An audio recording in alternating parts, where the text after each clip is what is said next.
मी सुनेत्रा अजित पवार गांभीर्यपूर्वक प्रतिज्ञा करते की कायद्याद्वारे स्थापित झाले आहे अशा भारताच्या संविधानाबद्दल मी खरी श्रद्धा व निष्ठा बाळगीन. मी भारताची सार्वभौमता व एकात्मता उन्नत राखीन.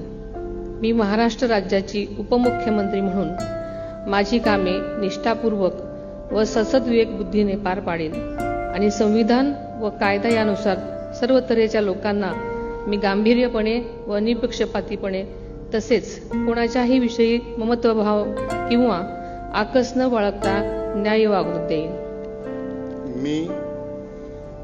मी सुनेत्रा अजित पवार गांभीर्यपूर्वक प्रतिज्ञा करते की महाराष्ट्र राज्याची उपमुख्यमंत्री म्हणून माझ्या विचारार्थ आणली जाईल किंवा मला ज्ञात होईल अशी कोणतीही बाब अशी उपमुख्यमंत्री म्हणून माझी कामे यथायोग्य पार पाडण्यासाठी आवश्यक असेल ते खेरीज करून एरवी मी कोणत्याही व्यक्तीला किंवा व्यक्तींना प्रत्यक्षपणे वा अप्रत्यक्षपणे कळवणार नाही किंवा त्यांच्याकडे उघड करणार नाही.